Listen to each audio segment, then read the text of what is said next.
하나님의 은혜와 축복이 예배하는 모든 분들에게 함께 하시기를 주님의 이름으로 축원합니다. 걸음걸이만 바꿔도 30년은 젊게 산다는 책이 있습니다. 책 제목이 좀 이렇게 깁니다. 걸음걸이만 바꿔도 30년은 젊게 산다. 이분이 어떤 분이냐면 치매를 연구하시는 분인데, 사람이 치매가 걸리면 이제 다 망가지잖아요. 정신도 망가지고 육체도 망가지는데, 쭉 연구해 보니까 이 특징이 있더라는 거예요. 걸음걸이를 보면은 알츠하이머 계통으로 치매가 오신 분은 느리게 걷는답니다. 느리게, 아주 느리게 걸어요. 파킨슨병 증세로 치매가 오신 분은 정정 걸음을 한대요. 정정 거는 거예요. 걸음걸이 보면 이제 이분이 무슨 병 때문에 치매가 왔다는 걸 알 수 있어요. 그 다음에 이제 흔히 심혈관 계통으로, 우리가 흔히 말하는 풍에 맞았다 그래가지고 이제 치매가 오신 그런 분들은 다리를 끌고 걷는답니다. 다리를 질질 끌어요. 느리느리 걸어도 이상하고 정정 걸어도 이상하고 다리를 끌고 다녀도 이상한 거예요. 그런데 이런 병으로부터 우리를 예방할 수 있는 방법이 뭔가 그러면은 많이 걸으면 된대요. 굉장히 쉬워요, 해결하는 방법이. 이 하체 운동이죠. 다리 운동을 많이 하면 뇌를 굉장히 활성화시킨대요.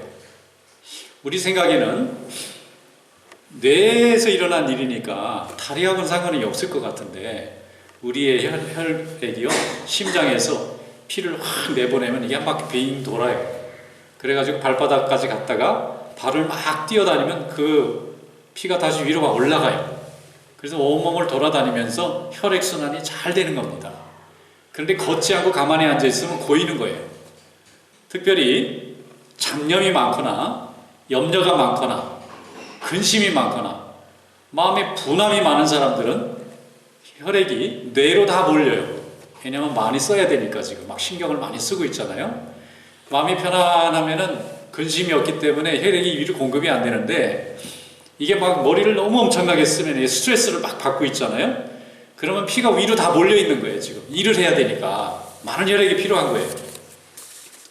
이렇게 되면은 혈액이 위아래로 온몸을 이렇게 돌아야 되는데 한쪽에 집중적으로 몰려 있는 현상이 생겨나면서 이걸 과부하가 걸리니까 몸의 여러 기능들이 고장이 나기 시작하는 거예요. 그러다가 터지는 경우도 있는 겁니다. 그래서 이것을 해결하기 위해서 제일 좋은 방법은 많이 걸어 다니는 겁니다.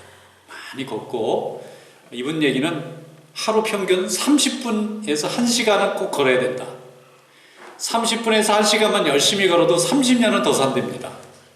이분 연구니까 뭐 확실한 건 잘 모르겠지만, 또 30분에서 1시간씩 하루에 열심히 걸으면 그 30년을 사는 동안에 건강하게 산다는 거예요. 여러분 날마다 시간을 내서 많이 걸으시기 바랍니다. 신경이 많이 쓰이고 또 고민되는 일이 많을수록 집에 앉아 있거나 출입을 안 하게 되면 병이 더 커집니다.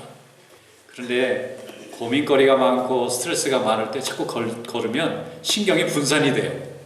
그리고 몸은 자꾸 건강해지는 거예요. 프랑스에 가면은 스페인 쪽에 산티아고라고 하는 곳이 있어요. 근데 사람들이 한국에서 비행기를 타고 거기까지 가가지고 비행기에서 내려서 배낭을 메고 일주일을 걸어가요. 그리고 다시 비행기 타고 집에 오는 거예요. 아니 그 짓을 왜 하는 거예요? 비행기 타고 기껏 가가지고 걸으려고 가는 거예요. 그런데 거기에 한 해 수십만 명의 젊은이들이 와요.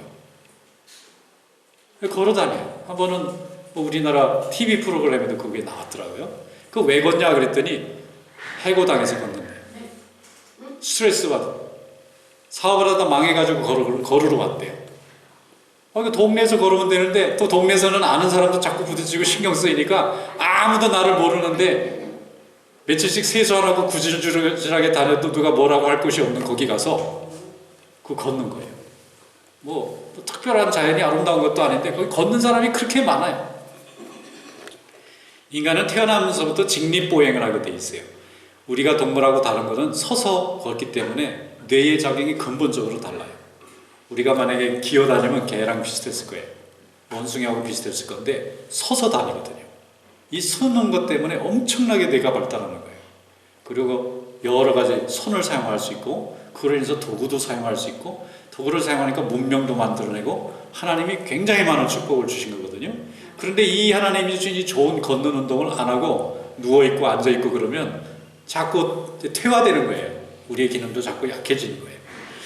머리가 복잡하고 어려울수록 사람들이 많이 걷는 거예요. 그리고 산티아고에 걷는 사람들이 실현당한 사람이나 가정이 깨진 사람이나 사업이 망한 사람이나 실직한 사람이나 대학에서 떨어진 학생들이 배낭을 메고 나는 거기서 좀 걸어봐야 되겠다. 걷다 보면 스트레스가 다 풀리고 몸은 건강해지고 자기가 왜 그렇게 목숨을 걸면서 거기에 매달렸는고 이렇게 생각하고 여유가 생긴다는 거예요. 우리 교인들도 한 며칠씩 같이 걸어다니는 일 한번 해봤으면 좋겠어요. 그러면서 마을이 머리 복잡한 거, 그 미운 사람들도 다 지우고 그 다음에 막 걱정, 염려, 근심, 불안한 마음 다 없앨 수 있으면 참 좋겠는데 뭐 그런 시간이 잘 나올지는 모르겠어요. 여러분 많이 걸으시기 바랍니다.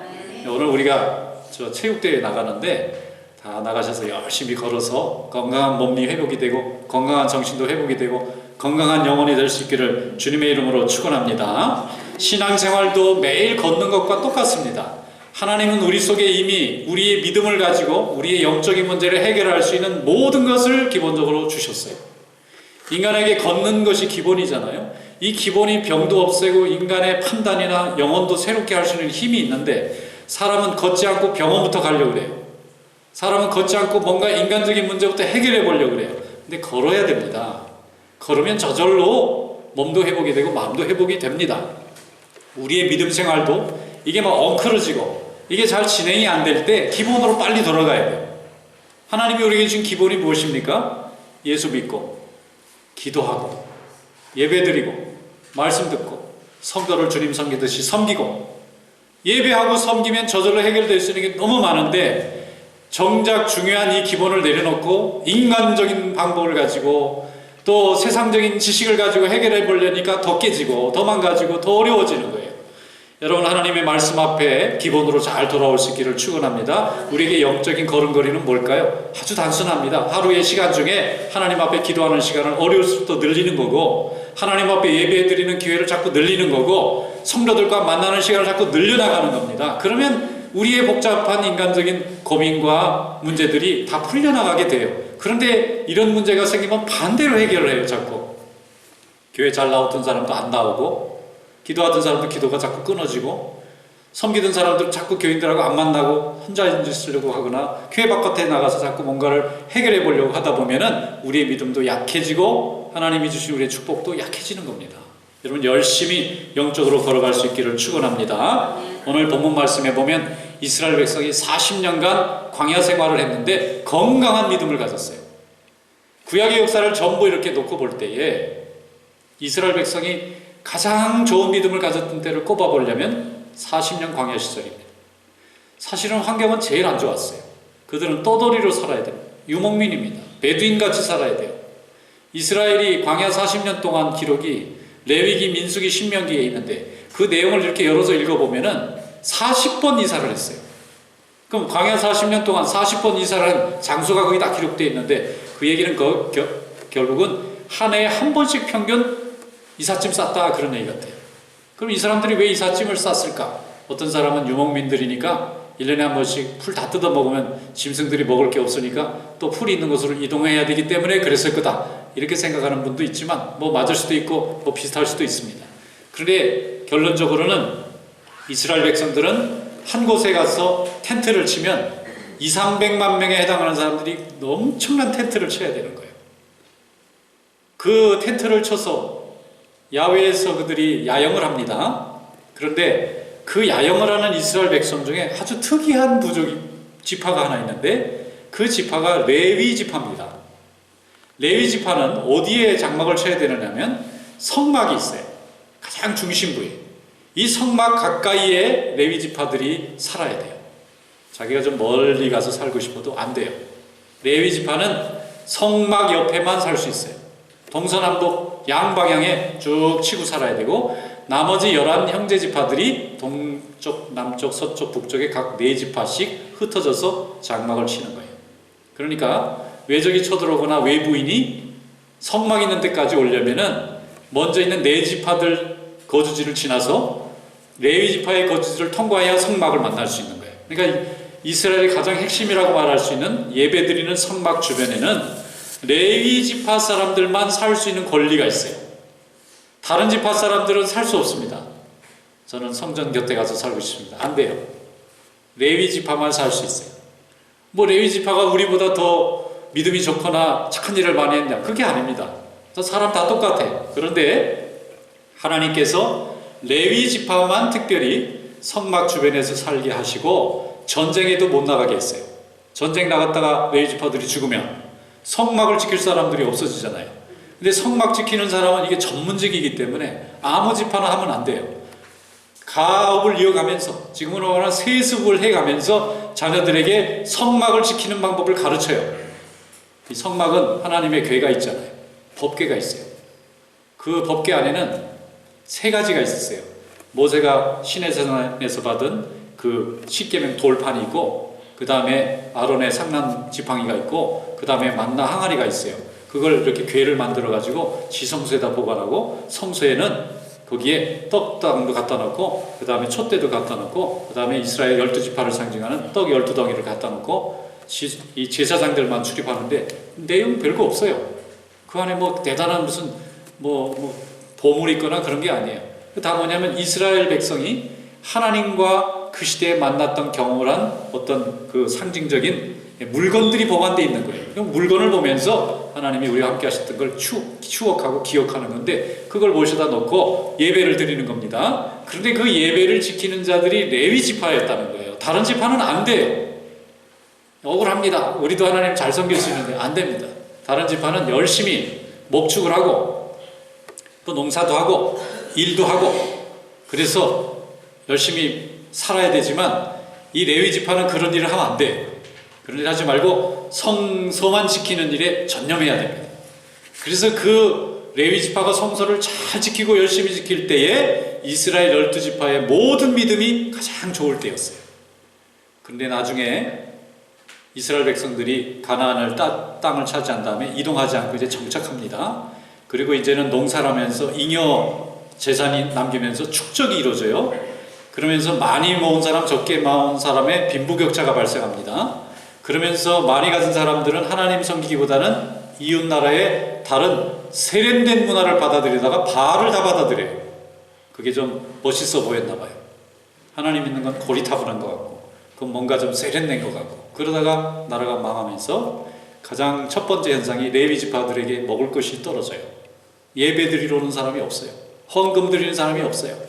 그러니까 레위 지파들이 다 달아나서 자기 생업을 하다가 성전은 텅텅 비고 세상은 풍요로워지고 나라는 부강해졌는데 결국 바알 신앙이 몰려 들어오면서 이교 신앙이 가득 차면서 이스라엘 백성은 멸망당합니다. 눈에 보이지 않는 힘이었지만 하나님을 믿는 그 신앙을 잘 지키고 있을 때 그 나라는 강건한 나라가 됐는데, 하나님을 믿는 믿음을 세속의 논리를 가지고 효율의 논리를 가지고 다 없애고 나서 전부 세속의 일에 매달리다 보니까 나라가 문을 닫고 말았어요. 나중에 레위 지파를 찾을 일도 없어요. 안 하고 싶다 이거예요. 세상에서 돈 벌고 사는 게 더 즐거우니까. 그래서 예배드리는 자가 사라지는 민족이 문을 닫는 거예요. 근데 예배드리는 자가 강건하면 하나님 앞에 복받는 민족이 되는 줄로 믿습니다. 우리는 그 사명으로 부름을 받은 거예요. 어느 시대나 레위 지파의 사명은 이어지고 있습니다. 오늘 다 같이 한번 본문 말씀 열어보겠습니다. 민수기 1장 49절부터 53절까지 오늘 주신 말씀 우리 다 같이 읽어보겠습니다.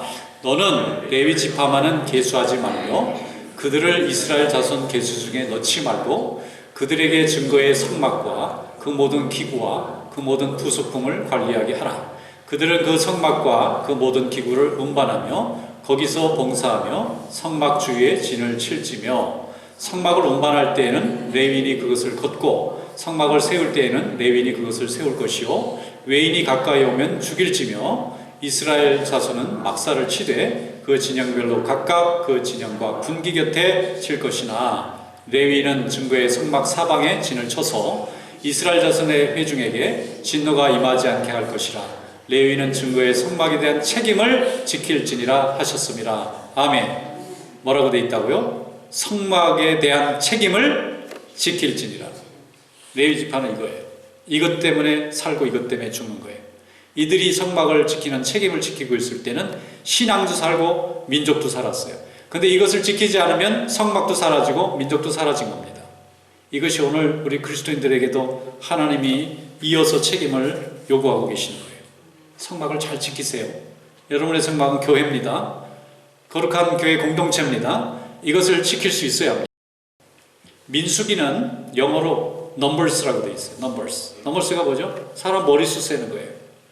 제가 군대를 갔더니 아침 먹고 머리수 세, 잘 때 또 머리수 세, 아침에 일어날 때 또 머리수 세.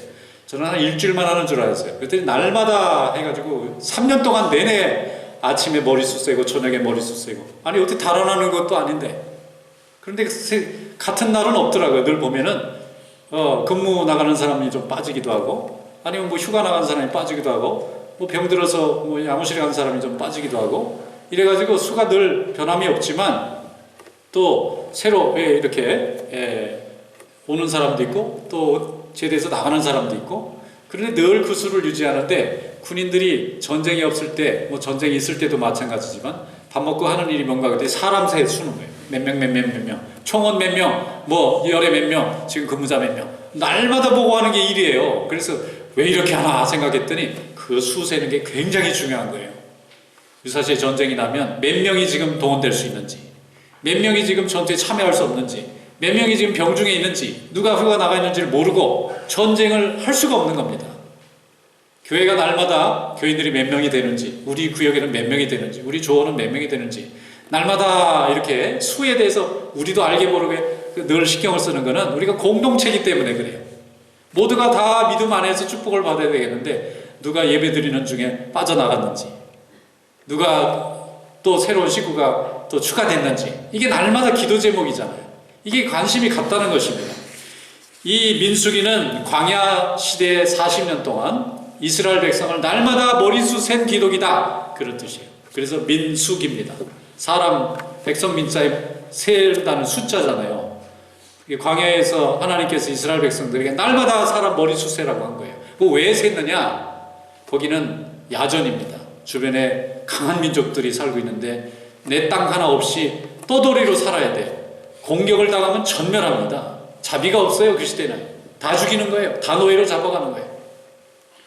그러니까 이 민족이 살아남기 위해서는 내 민족, 내 가족은 내가 지켜야 되니까 수를 세는데, 민수기 수를 세는 내용이 앞에 나오고요, 뒤에 또 나와요. 계속 나옵니다.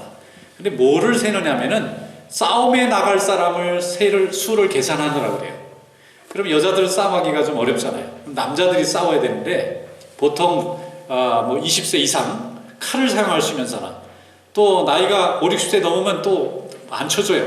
별로 도움이 안 돼서 전쟁에 나가면 이 체력적으로, 그러니까 아주 건강한 남자들만 주로 세게 됐는데, 민수기에 보면 이스라엘 지파가 12지파인데 그 중에 각 지파마다 평균 5만 명 정도가 전쟁에 나갈 수 있는 남자였다, 이렇게 기록되어 있어요. 그러면 여자들하고 아이들, 노인들까지 합치면 그 수보다는 한 서너 배 더 많았을 걸로 쳐서 대충 200만 명이나 300만 명쯤 되지 않았을까 하고 추측을 하는 겁니다. 그런데 이렇게 전쟁에 나갈 수 있는 남자들을 매일 셌는데 그 중에 세면 안 되는 지파가 레위 지파예요. 레위 지파는 세면 안 돼요. 왜냐하면 셌다는 거는 전쟁 나가면 전부 칼 들고 나가서 내 민족과 내 가족을 지키기 위해서 전투에 나가야 되는데, 나가면 죽을 수 있는 거죠. 또 실제로 죽기도 합니다. 그런데 레위 지파는 나가서 죽으면 어떻게 되냐면 하나님 앞에 예배드려야 하는 법을 아는 사람들이 줄어드는 거예요. 하나님 앞에 예배드리는 법을 아는 것이 매우 중요합니다. 하나님 앞에 아무나 예배드리면 될 것 같지만 예배드리는 방법도 이게 배워야 되고 또 이것을 가르쳐야 되고 이것이 전수되는 거예요. 그래서 레위 지파들은 아침부터 저녁까지 자녀들을 모아놓고 예배를 어떻게 드려야 되는지를 가르쳤는데, 예배는 드리는 예배도 있지만 지키는 예배도 있어요. 지킨다는 것은 집에 와서 거룩한 백성의 삶을 지키는 방법을 배워야 돼요. 어떻게 거룩하게 살아야 되느냐. 그러니까 레위기에 보면은 거룩하지 않은 음식 먹는 것부터 시작합니다. 이 음식은 먹어도 되고 저 음식은 먹으면 안 되는 게 있고, 이런 모임엔 가도 저런 모임은 가면 안 되는 모임이 있어요. 심지어는 하늘에 나는 새부터 물고기부터 땅에 다니는 짐승들까지 책임질을 하고 뭐 굽이 갈라진 건 안 되고 이런 것부터 시작해가지고 이 구분하는 방법이 다 있는데 이런 거를 다 알려주고 지키고 잘못되면 수정하라고 얘기해주는 일을 레위 지파가 한 거예요. 지금으로 말하면 교회 다니면서 술 먹지 마세요. 담배 피면 안 됩니다. 또 뭐 이렇게 금전관계 나쁘면 안 됩니다. 이런 거를 자꾸 가르치잖아요. 또 가정이 건전해야 됩니다. 자녀들 앞에서 본이 돼야 됩니다. 이게 다 뭐냐면 이 레위기에 나와 있는 이 민수기에 나와 있는 레위 지파의 전통이 우리 속에 지금 남아 있는 거예요. 그래서 세상과는 구별된 거룩한 백성의 삶의 내용을 익히 알고 있고 그것을 잘 지켜야만 하나님이 기뻐 받으시는 예배가 되는 겁니다. 예배는 드리는데 우리의 삶이 엉망이면 그 예배는 효과가 없어요. 하나님 앞에 드리는 모든 예배가 성공하는 게 아니라 실패하는 예배도 있어요. 실패하지 않는 예배가 되는 것이 매우 중요합니다. 그래야 하나님이 우리에게 복을 주시잖아요. 그 복을 받으려면 우리가 거룩해야 되고 하나님의 거룩한 법에 맞아야 되기 때문에 그 일을 가르치는 레위 사람들은 수가 부족해요. 나머지 형제 11지파를 가르치기에 수가 부족합니다. 그래서 여기 민수기에 보면은 처음 셀 때 레위 지파의 수가 한 2만 명 정도 됐다. 남자 수예요. 그 사람들이 하는 일은 성막을 12달로 나눠가지고 당번을 정해서 성막에 들어가서 봉사하고 자기 당번이 아닐 때는 밖에 나가서 형제 지파들에게 거룩한 삶을 가르치고 본을 보여주고 나중에 이제 가나안에 정착했어요. 나라를 세웠습니다. 레위 지파들이 성막 주변에만 모여 살지 않게 되니까 성막 주변에서 이제 레위 지파가 한 일이 뭐냐면 각 형제 지파의 땅으로 다 흩어졌습니다. 여기 성경 말씀대로 모여 있으라고 그러는데 왜 흩어졌느냐? 흩어져서 그들이 성막을 중심으로 하는 하나님 중심의 예배자의 삶을 가르쳤어요. 그래서 각 레위 지파들의 성이 각 지파들에게 다 흩어져 있었는데 그 사람들이 하는 일이 뭐냐면은 죄를 짓지 말게 하고 죄 지었는지 어떻게 회개했는지 구분시켜주고 몸이 거룩하지 않은 것은 거룩한 방법을 가르쳐주고 심지어는 의사 같은 역할도 하고 때로는 음악하는 사람도 있습니다. 레위 사람들은 음악가들이었어요. 음악하는 사람들이 악기도 가르쳐주고 지금으로 말하면은 이 성가대도 훈련시키고 계속 그렇게 해서 하나님 앞에 예배드리려면 음악이라는 제물이 필요하잖아요. 또 짐승의 제물도 필요하고 우리의 죄의 제물도 필요하잖아요. 그런 걸 다 가르쳐주는 거예요. 레위 지파들의 존재가 사라지는 순간에 이스라엘은 문 닫았습니다. 나중에 요시아 왕이라는 왕이 나라가 거의 멸망하는 시기에 왕이 됐는데 그때 성전에 아무도 예배를 안 드리니까 성전은 있는데 거미줄 쳤어요. 그래가지고 이렇게 유적지 같이 만들어 놓고 아무도 예배를 안 드리는 거예요. 그걸 성전을 청소하라 그랬더니 거기에서 신명기가 하나 발견이 됐는데 왕이 그걸 부둥켜 갖고 막 엉엉 우는 장면이 나와요. 이스라엘 나라가 망하기 50년 전 일입니다. 이걸 가지고 막 부둥켜 안고 우니까 하나님이 그 요시아 왕의 믿음을 보시고 나라가 50년 연장되게 해주신 거예요. 그만큼 이스라엘 백성들이 하나님의 은혜로 하나님 백성이 됐는데도 불구하고 말씀을 잃어버리고 거룩한 삶을 잃어버리니까 주변에 있는 이방 민족하고 똑같아진 겁니다. 그래서 하나님이 그 나라를 닫아서 버리신 거예요. 근데 그들이 회개하니까 다시 열어주신 겁니다. 이 시대의 레위 지파들이 바르게 예배를 드리지 아니하고 우리 레위 지파로 부름받은 우리 하나님의 백성들이 세속의 문화를 그대로 누리고 하나님의 문화를 회복하지 않으면 우리도 그렇게 되어버리는 거예요. 여러분 레위 지파의 사명을 잘 감당할 수 있기를 축원합니다. 하나님 앞에 성막을 지킬 책임을 지킬지니라 하는 이 사명을 감당하면 교회도 살고 가정도 살고 민족도 살아가는 거예요. 세상은 복잡합니다. 그리고 승패가 늘 존재합니다. 그러나 항상 승리하는 하나님의 백성들은 성전을 중심으로 우리 마음을 향하고 말씀을 중심으로 살아가는 데 있는 줄로 믿습니다. 우리에게 주어져 있는 이 예배자의 사명을 잘 감당해서 주님께 영광을 돌리는 귀한 종들이 될 수 있기를 축원합니다. 하나님께서는 교회를 중심으로 세상에 하나님의 백성들을 복주세요. 교회가 있어야 돼요. 세상에 많은 사람들이 모여서 여러 가지 회사도 만들고 모임도 만들고 조직도 만들고 단체도 만들지만 하나님께서는 교회를 통해서 성도들의 믿음을 통하여 하나님의 전을 만드세요. 그래서 우리는 매우 귀하게 부름받은 사람들입니다. 그 말씀의 사명을 잘 감당하기 위해서는 항상 성전 중심, 믿음 중심, 기도 중심, 말씀 중심으로 되어야 될 줄로 믿습니다. 민수기 3장 12절에 이런 말씀이 있어요. 보라, 내가 이스라엘 자손 중에서 레위인을 택하여 이스라엘 자손 중에 태를 열어 태어난 모든 마지를 대신하게 하였은즉 레위인은 내 것이라. 자, 여기 마지라는 얘기가 나와요. 마지랑 레위인하고 무슨 상관이 있어요? 레위인의 존재를 설명하는 대목이에요. 자, 사람이 결혼해서 자식을 낳습니다.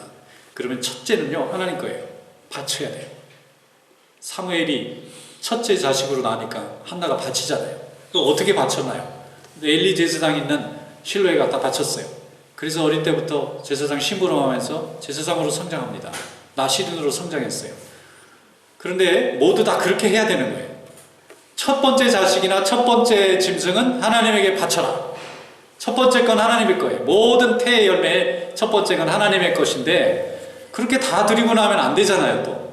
그리고 각 가정마다 그 많은 첫째 자식들을 다 보내면 얼마나 많겠어요. 그 많은 사람들이 다 성막에 일을 하고 있으면 어떡해요. 그래서 하나님이 허락해 주신 방법이 그 아이를 바치는 것 대신 레위 사람 하나를 하나님의 일에 바친다는 거예요.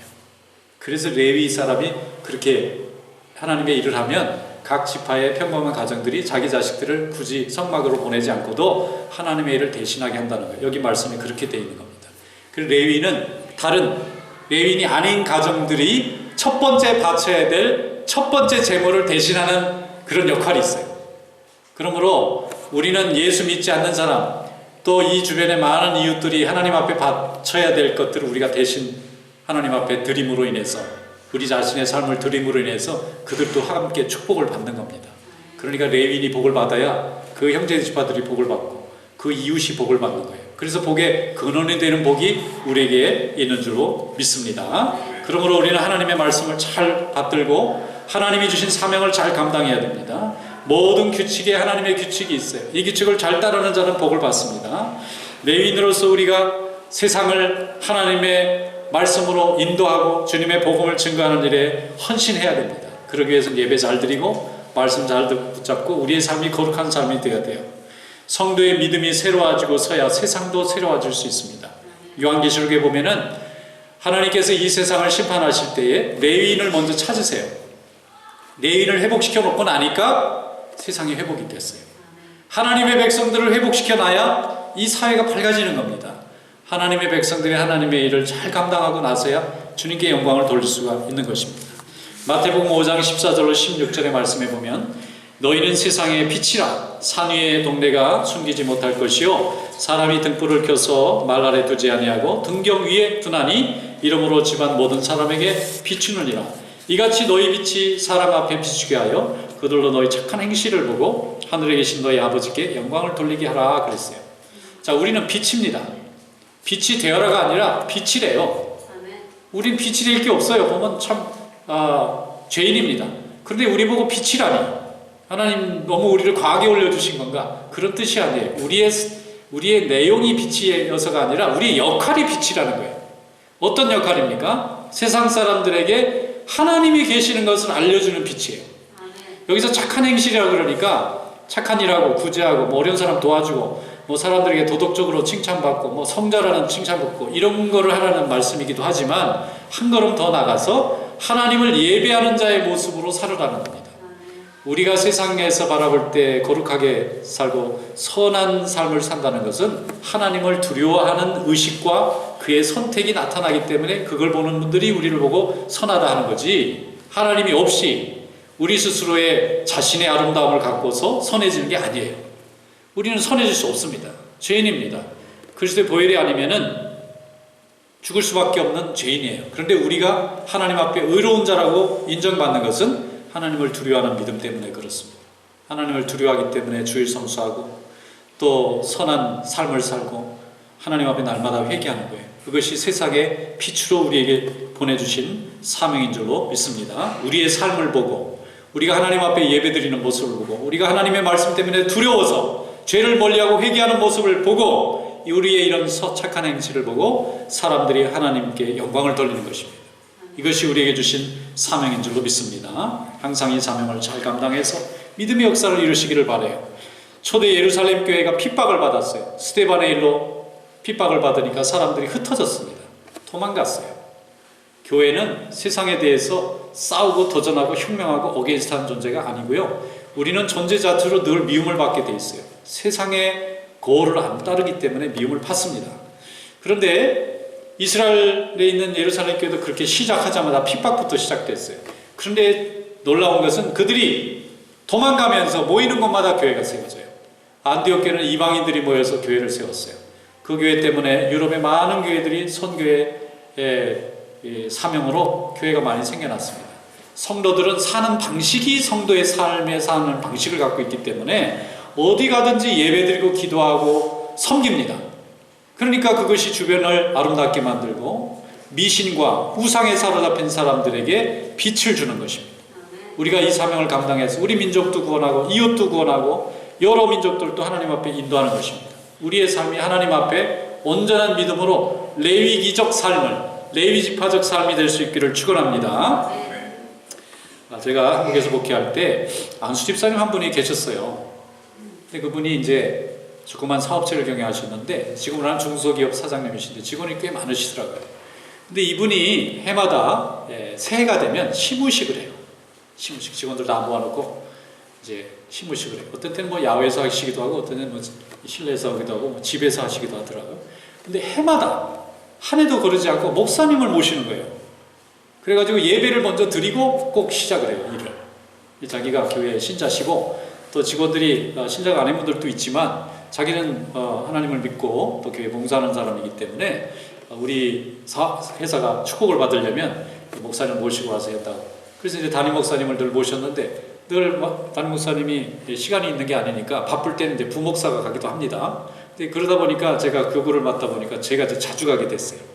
그분은 나이가 60이 넘으시고 저는 막 30 막 갓된 목사님인데 이거 뭐 아들 같잖아요. 부모님 같고. 근데 제일 상석에다 앉혀놓고 말씀을 전하라고 그러니까 이거 얼마나 송구스러운지. 그래도 어떻게 해요? 전해야죠. 이분이 다 뜻이 있어서 날 부른 건데. 해마다 불렀더니 나중에는 이제 다 아는 직원들도 막 생기는 거예요. 그래서 제가 이제 말씀을 드렸어요. 이거 저 사장님이라고 이렇게 계속 이러면 싫어하는 직원이 있지 않습니까? 그러니까 이분이 없대. 자기 예산은 없습니다. 그게 사장님 생각이지 직원들은 말을 못하니까 자기는 절에 다니는데 사장님이 이거 교회 식구 목사님 모셔서 회사에서 예배를 드리면 싫어하는 사람도 있지 않겠냐.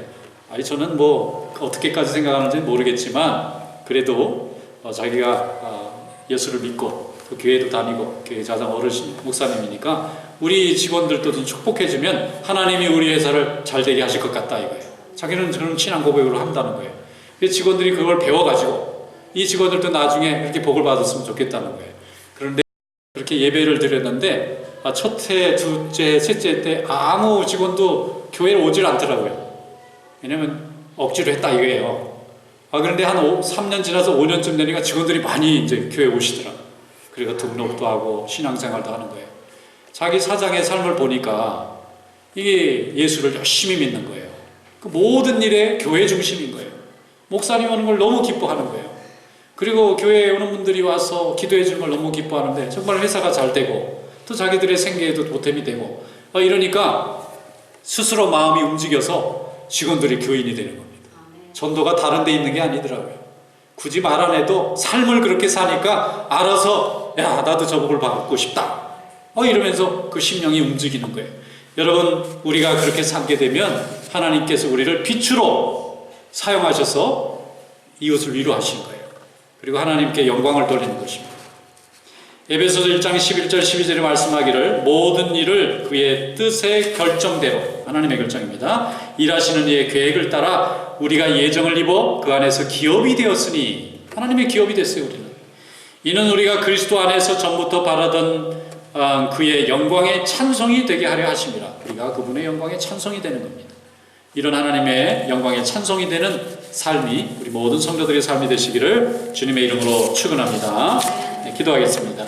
거룩하시고 은혜가 많으신 우리 하나님 아버지, 오늘 주신 말씀 가운데 저희들 은혜를 허락해 주셔서 감사합니다. 그 말씀을 붙잡고 주님의 영광의 찬송이 되는 삶이 될 수 있도록 인도하여 주시옵소서. 예수님의 이름으로 감사하며 기도드리옵나이다. 아멘.